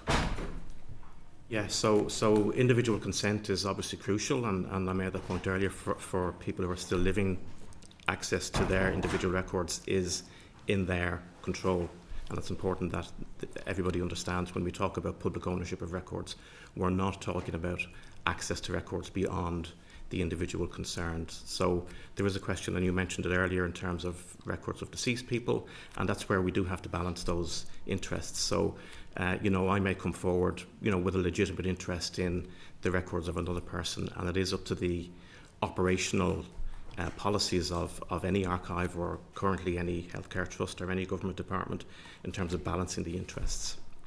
But again, the key is the existence of consistent guidelines and the consistent implementation of those guidelines that takes those various issues into account. I suppose it's a support for people who are in that situation is paramount as well, who may have an expectation of receiving details but actually may not actually receive those details as well, is important in that balancing act. Exactly, and fully explained as to, in cases where they're not receiving all the information they want to receive, why that is the case. And also, some of the terminology used in records can be confusing and upsetting, so those kind of supports as well. So what we're talking about in terms of the permanent archive is, as I said, not just physical storage, not just retention and access policies, but the actual supports that are there, and the helps to people, and the consistency that can introduce for them. And lastly, if you don't mind, just in terms of the engagement that has been undertaken in relation to PRONI, the trusts handling records, but also a look at how that is done in conjunction with what's classified as that executive council, and how those will operate together, what the executive council remit will be, particularly around that data sharing, the record access, management of expectation that I've talked about there as well. Yeah, so the Executive Council is designed to allow victim survivors an ongoing say. So the proposal is that there will be victim survivor representation along with other experts, people who have familiarity with things like human rights, with archives and records management and so on, with trauma-informed practice, so that the permanent archive can operate within PRONI, but as an autonomous operation informed by victim survivor views and with a trauma-informed approach. So that is again feeding into the expectations of victim survivor representatives that we've spoken to. So it is an autonomous body, but it is important as well, obviously, that it operates within a streamlined fashion within the overall PRONI setup. And we have discussed our recommendations with PRONI. We did take their views into account, and throughout all of our interactions with PRONI, over the 3 years of the panel's operation. They have been extremely positive and encouraging, and have been very flexible in all of their dealings with us. So they are broadly aware of what we are recommending in that regard. And sorry, just Okay. another No, slight appreciate question.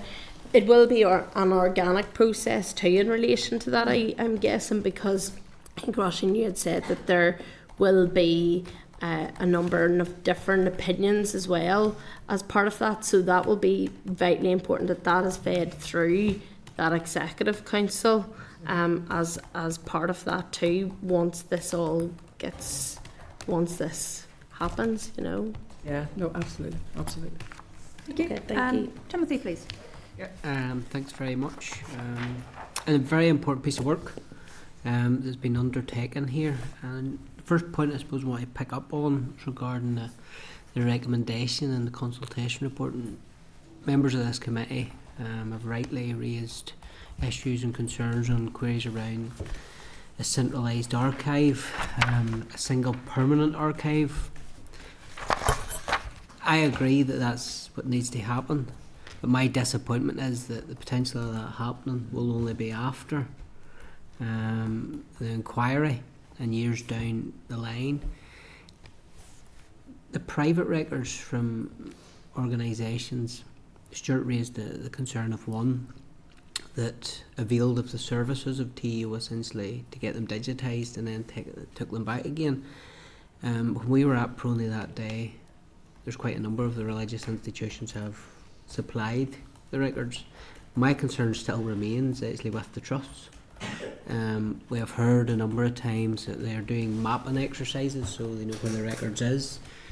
But that still leads me to believe that they're scattered all around the country.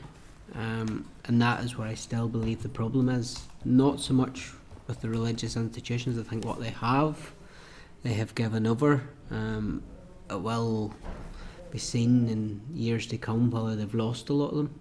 It's obviously another concern I have on the quality of the records. But a centralised archive in the future, housed by Pronay and their excellent staff, I think is the way to go on that. Regarding the private organisations and the private nursing homes, you had said that the testimony of some of them has been the hardest. I think that vindicates the committee's views that we needed private nursing homes placed on the face of the bill from what you have outlined. And I just wanted to pick up on the point in the comment you made when you talked about baby farming. That's something that really stuck out to me. Can you give us some more information on that and what context that was used in and the extent to what that happened? Was that only necessarily associated with private homes, or do you believe the same thing happened in statutory homes?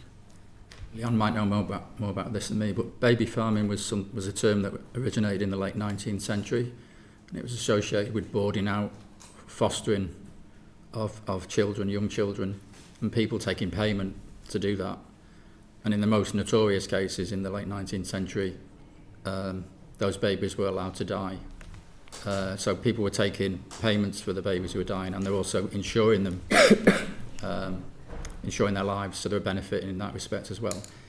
In most cases of so-called baby farming, it was about kind of making a small profit from, and maybe the children weren't always very well looked after. And there was lots of legislation passed in the early 20th century about this. So what we talk about in the report is some of the cases around that, the legislation that was passed in this part of the world, and some of the issues that arose around particular individuals who were involved in baby farming. There's one private nursing home in particular where a particularly newsworthy case took place, and there was a court case about it, and it attracted a lot of attention in the 1940s. So we're talking about quite a long time ago. But one of the arguments we make about the private nursing homes is that they were unregulated. They weren't regulated in the ways that the other institutions were. So they were, maybe you could get away with things there that you couldn't get away with in some other institutions. In terms of putting them on the face of the bill, we do talk about that in the report, and there is there was work that we weren't able to do because we're a non-statutory body. We weren't able to demand from Groני that we have access to particular records and a way of accessing records, sort of hard paper records at Groney, that would have allowed us to go into Groney and look at a particular address where we know there was a private nursing home, and look at the births there, and look to whether those births were to mothers who were not married, and then to compare them with adoption records to see whether this private nursing home is in effect a de facto mother and baby home. It's operating in the same way as a mother and baby institution.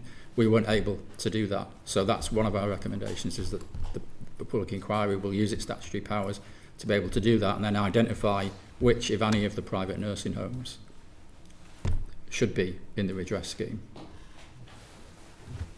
I think that's the comment. Sorry, can I, before we proceed, sorry Timothy, you made a point that I just want to comment on, and that is the healthcare trusts and the way in which the records are currently organised. And you made a very important point about the centralised archive maybe being a slightly longer term undertaking, and that doesn't negate the need for action to be taken in the immediate term to safeguard those records. And again, that is addressed in our report, and as part of their dealings with us, Prony paid visits to places where records are stored and have issued recommendations to the trusts, to the court service and to the private institutions. So again, our report does address the need for immediate short-term action to be taken, regardless of the longer-term plans for the permanent archive. And the inquiry, it doesn't have to be, it can be concurrent, Timothy, with the inquiry. It doesn't have to be after. Well, what do you mean by that now, that process could start? That process could start now. Is that part of your recommendation that does start now? We've been saying that all along, Timothy. We've through the access to records and the archive and our interim report, we've said that needs to be looked at urgently, because people you can't sustain the way it is at the minute. It just can't be sustained. It very much comes across that every time we've raised concerns about this, it's excuse after excuse of why you can't. But there's a number of members, I think Carl, potentially you talked about or made the suggestion that if there were social workers based at Prony, Yeah. that they could oversee that if they were in one place. And I understand victims and survivors, that some of the records are still being accessed today. I get that, but there'll be a lot of records that won't be, and it would be more cost effective for the trust to have a number of people stationed at Prony, so then they can decide what's released and what's not, and then the majority of the records come in one place, and they don't have to go from Fermanagh to Londonderry to be searching for records. Yeah, and you know, we are aware that Prony and the Trust and the Department of Health have been in discussions about what steps to take in the short term about exactly those kind of issues to begin the process of having overall knowledge of what exists and how it's managed. And I think Leanne wants to. Yes, okay. Just go ahead, Leanne, please. Thank you. Yeah, sorry. Yeah, just to reiterate that point, one of the things that we have finding that in working with Prony about wider records, and this covers really all records from all government departments, many are held in out storage in sort of different environments, and it's not necessarily clear what's there. And about the processes of how those records then move to Prony. There are issues around that, and there are issues around sort of that retention and accession. So there are big issues about records, where records were held, and I think exactly that those recommendations we suggested that for social workers who have a current active caseload, trying to as well manage those inquiries, and that has meant that it's a huge lengthy wait for victims and survivors, and that there are ways of doing this much more effectively. Okay, thank you. Just a wee reminder, we have the assistant clerk has a summary of all the stuff, all the actions in this space, so maybe we could recirculate that around members. Okay, is that you, Timothy? Yep. Anya, please. Thank you, Chair. I'm just supposed to stick on the theme of records, access to records, and those already sitting with Prony. Have you been able to, I suppose, identify any clear gaps between the records or particular sets of records that are still missing, and those type of records that people more so are having extreme difficulty getting access to? I think there's two levels to that. I mean, Leanne may be able to do an overall general in terms of overall archival records. I think there's a very mixed experience, and Anya, there's, we've put it on our website. There's a very mixed experience. First of all, as Sean said, it's about inconsistency. It isn't even necessarily about gaps. One of the things that people said to me when we were doing the survey was that there's an awful lot of fires in these places. It was amazing. And then records were found after people challenged that. So in terms of gaps, it wasn't so much, there was gaps in information that people were given, not necessarily in gaps that was available. So someone was making a judgment and making a value judgment on what they would release to victims and survivors. Now, people have challenged that, and the Department of Health have brought in new guidelines, 2 years ago, which would manage that, so people then could apply again. And that's been very helpful, but the problem is, as Leanne mentioned, there is this backlog. So if you have got, say, an A4 page, and what that would be, for example, Anya, if as a birth mother, you would say, what you would look for your records, you would get an A4 page. There may be pages and pages and pages available. There may not be, right? And it does depend on the record keepers as well. Some of the institutions kept records, detailed records at some stages, and then not so detailed at other stages. Some of the institutions kept detailed records, some others didn't. So there's gaps like that. And I say Leanne can talk to the overall gaps, but probably what most people complained about was the difficulty getting their records, the obstacles and the hoops that they had to jump through. And I suppose, I think I may have said this to the committee before, but this is their records. This is their records. This isn't the Health Trust records, this is people's individual records. And that's probably what shocked me more than anything. I had a very difficult personal journey, but I didn't realise it was so widespread. I just honestly didn't realise it was so widespread, and difficulties of people getting their records. So that was the overall thoughts from people. Hopefully Leanne wants to, I think she... Okay, go ahead please, Leanne. Just as Roisin says, there are two aspects to this. I suppose what records are released to people, but also that what records are available with, for many of the institutions, there are gaps in records, again, where things are and again, it's institutional memory. A lot of these institutions have all closed, but some of the organisations that ran them don't exist anymore. So those records may have passed into several hands in the process. So some records are not available. Just to take the example of private nursing homes, which we've used there, those are a set of institutions where there aren't records available, largely because of the nature of these institutions. They were, as the name suggests, private nursing homes. They were often run by private individuals. And when they closed, those records, weren't retained. There was no idea that those records would say go to Prony or be held by someone. They were just seen as old records. They were destroyed. Houses changed hands. Records were lost. And we did very early on in the process, along with Prony, put out calls for records in case people had found them. And there have been records that have arrived with a sort of various processes. But again, because of the way that records are held, and again, this does relate back to departmental records as well. There may well be records in out storage, but we just don't know what's there or if they exist. So there are a number of issues around what records are available, and then there is the process of people getting access to those, and whether it's from trusts or from court records as well. There are a number of issues that have arisen around that process too. And again, that's going to all, I suppose, dramatically depend on a case-by-case basis, very much so. Just one final question, Chair, and it's off the back of some of the Deputy Chair's remarks surrounding the fact that this will be published, the recommendations will be published on the 7th of July. Obviously, we move to essentially the final stage of amendments for further consideration on the 22nd. And Mark, you had made remarks there that you have shared some of the detailed recommendations already with TEO. Was there any recommendations shared with TEO that also included possible amendments to date? Well, the shared recommendations I referred to were specifically in relation to the establishment of the Permanent Archive, but we have made observations, obviously, Sean, I think, on wider, to the wider issues. Yeah, we've responded on the legislation a couple of times, and you know, made. I mean, TO are pretty clear on what we think about workhouses, what we think about Thorndale Industrial Home, for example, and what we think about posthumous dates. Yep. We've been making this for two and a half years. We're making these points, so it's not new. What will be in the report is not new in those respects.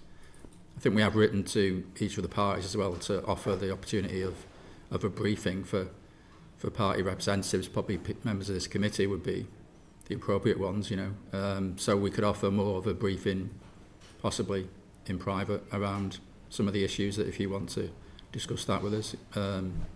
Again, we wouldn't be able to, we want victim survivors to see the report first. Yeah. We don't want anybody else to see it before they do.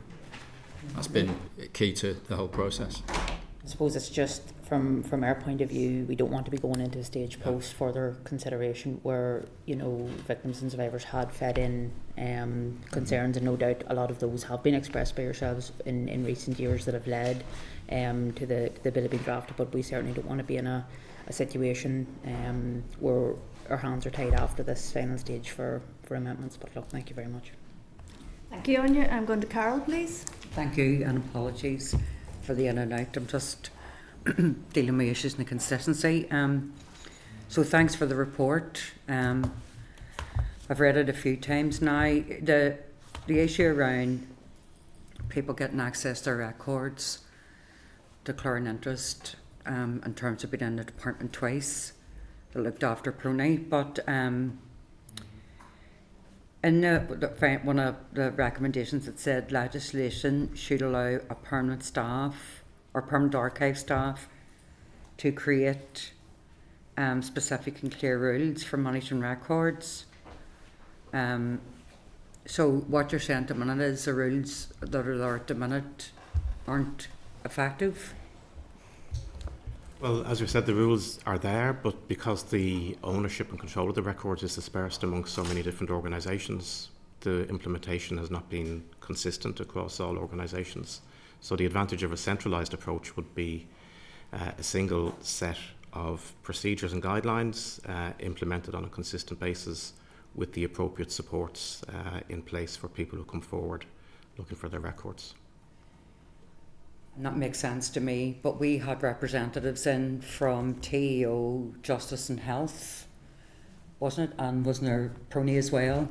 Yes. And the Department of Health, and this is my words, were being very precious about, as they call it, their records. Mm-hmm. Our fear is that once the inquiry happens and people are applying for redress, even the initial standardised payment, if they can't even get access to the basic records, it's going to be really, really difficult for them. And in my opinion, Health have known this is coming for quite some time and have done, they probably feel they've done a lot, but as we're currently sitting, there is no central repository for an archive.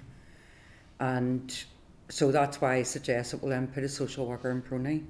Bring your records and put them in Prony. So the question I would have is, so you're looking at legislation that would compel religious orders or private institutions to hand their records over, along with the trusts, to a central permanent repository? Yeah, that is the proposal. Although, as I said in response to Timothy's comments, there is an immediate term, and as you've identified now, there's a need for immediate action. So the prospect of a permanent archive in the longer term doesn't negate the need for those issues to be addressed here now, in the immediate term. And again, that is stated in our report. We do draw attention for the needs of the trust and others to address those issues in the immediate term. Okay, so it's another example, not that we needed any, that there is an immediacy about all this.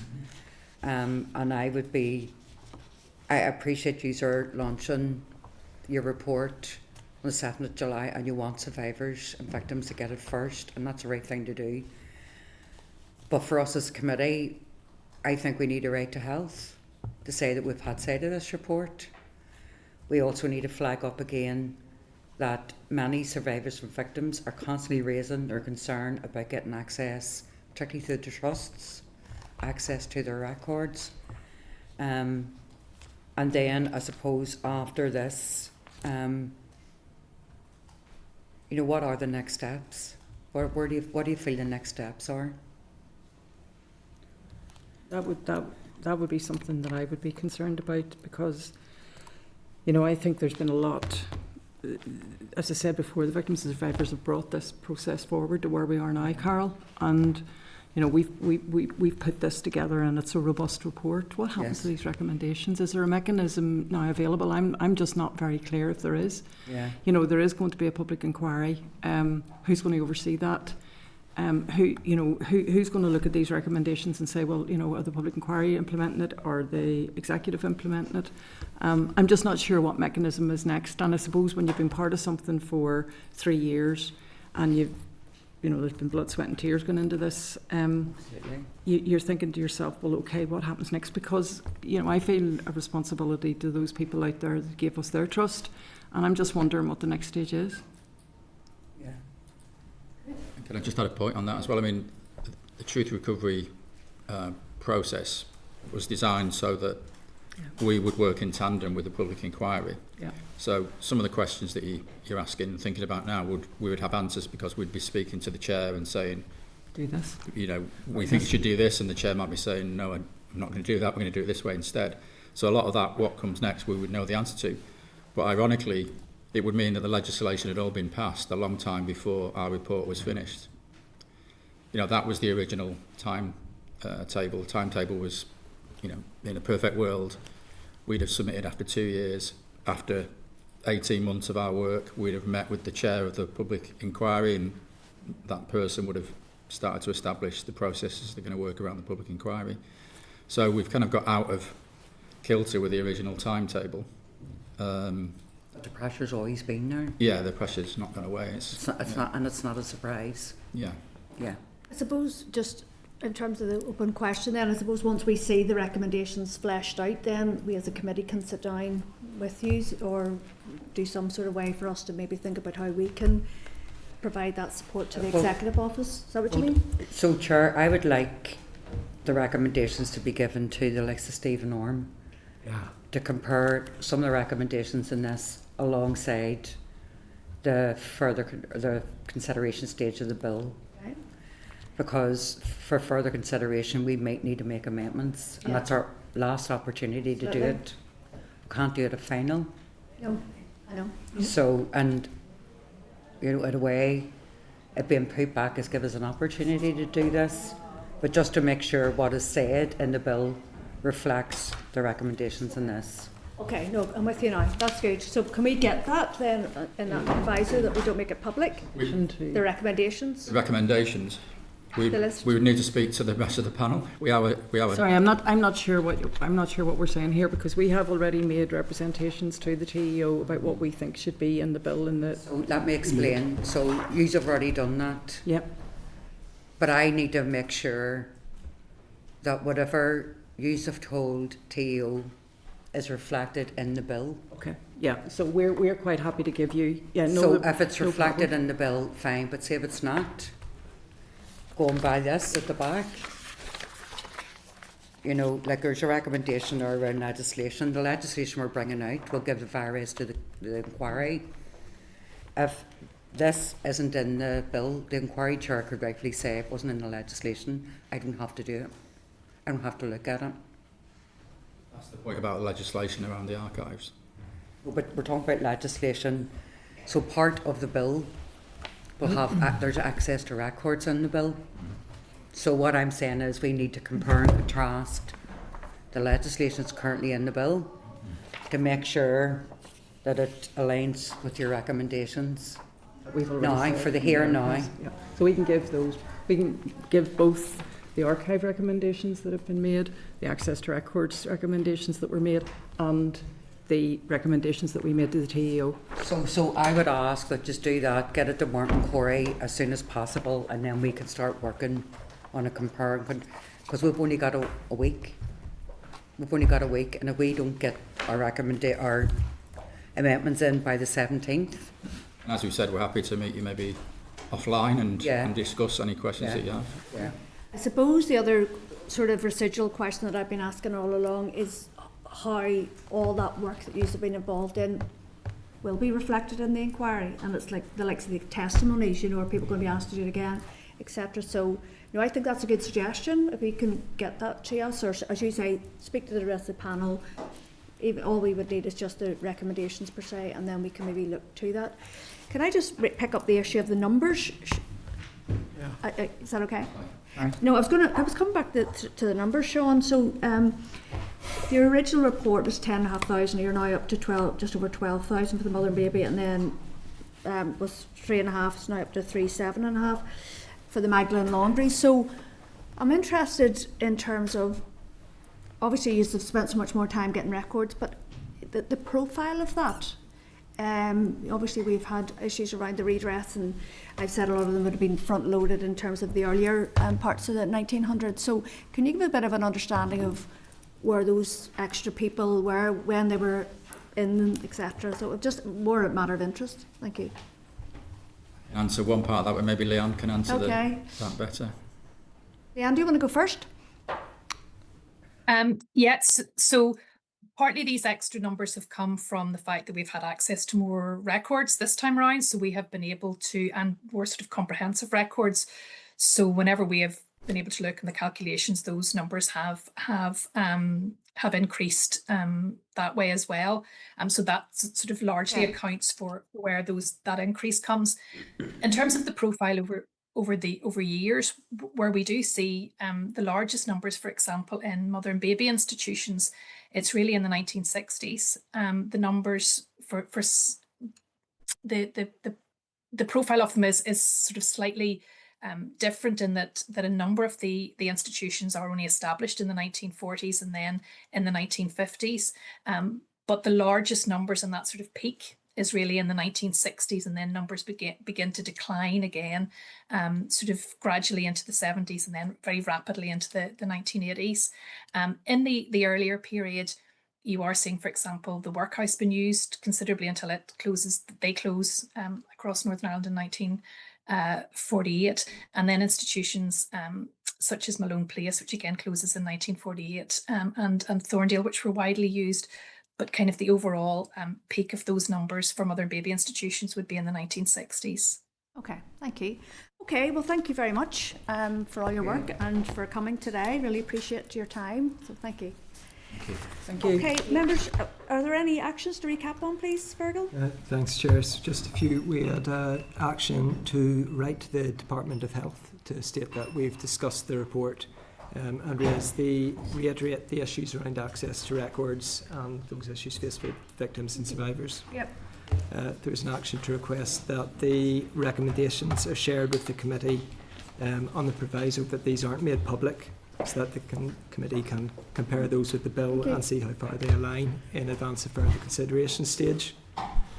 There was also an offer of an informal briefing on the detailed recommendations that those been shared with victims and survivors, and just an action from earlier in the session, Chair, about raising the point of the department about adding or removing institutions from the list, recognising the new evidence that will be provided in the report. And then one for further down the line, the committee's role in publicising the inquiry and getting information out about that. Okay, are we content? Okay. I was just conscious, obviously we have this important next briefing, but Yes. rather perhaps maybe than the legal services individual waiting away after 5 o'clock, we might want to. I was actually going to put us into suggest we go into closed session, have Sure. a chat about that, and then have a 5-minute comfort break. So maybe if we could go into closed session to discuss the agenda. Thank you. Yeah. Committee Room 30. Sound.